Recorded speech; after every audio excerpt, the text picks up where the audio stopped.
Gimana jadinya kalau sosok yang selama ini dikenal membongkar kasus-kasus korupsi justru dikabarkan menjadi tersangka? Kabar mengejutkan datang dari dunia penegakan hukum Indonesia. Mantan Jaksa Agung Muda Tindak Pidana Khusus atau Jampitsus, Febri Adriansyah, dikabarkan resmi ditetapkan sebagai tersangka oleh Kortas Tipikor Polri.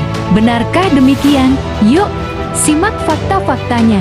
Fakta pertama, menurut informasi yang beredar, Kepala Kortas Tipikor Polri Irjen Pol Totok Suharyanto menyatakan bahwa Febri Adriansyah telah ditetapkan sebagai tersangka. Ia diduga terlibat dalam dugaan tindak pidana korupsi dan tindak pidana pencucian uang atau TPP yang berkaitan dengan proses penegakan hukum perkara korupsi PT Asabri. Kabar ini langsung menjadi perhatian publik karena menyangkut salah satu figur yang selama ini dikenal menangani berbagai perkara korupsi besar.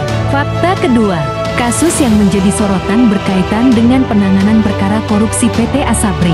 PT Asabri sendiri merupakan perusahaan pelat merah yang mengelola tabungan, hari tua dan asuransi bagi prajurit TNI, anggota Polri, serta ASN di lingkungan Kementerian Pertahanan.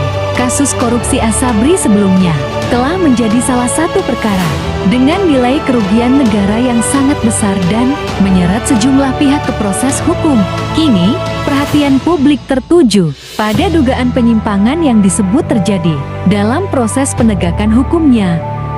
Fakta ketiga, jika benar status tersangka telah ditetapkan, maka proses hukum selanjutnya akan menjadi perhatian masyarakat.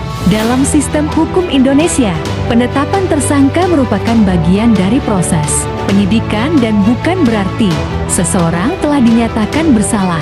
Setiap tersangka tetap memiliki hak untuk memberikan keterangan, mengajukan pembelaan, serta mendapatkan proses peradilan yang adil sesuai asas praduga tak bersalah. Karena itu, hasil akhir perkara nantinya akan ditentukan melalui proses hukum di pengadilan.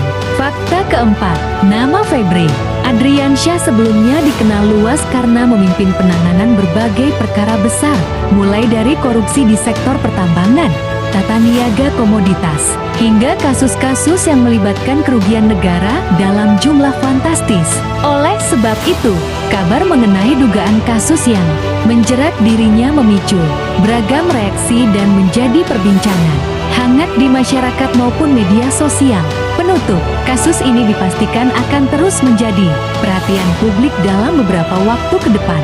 Semua pihak tentu berharap proses hukum berjalan secara profesional, transparan, dan berdasarkan alat bukti yang sah.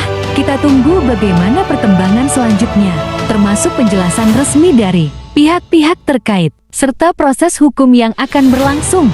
Menurut kalian, bagaimana pendapat kalian mengenai kabar ini? Tulis opini kalian di kolom komentar. Jangan lupa like, subscribe, dan aktifkan lonceng notifikasi agar tidak ketinggalan update fakta-fakta menarik lainnya.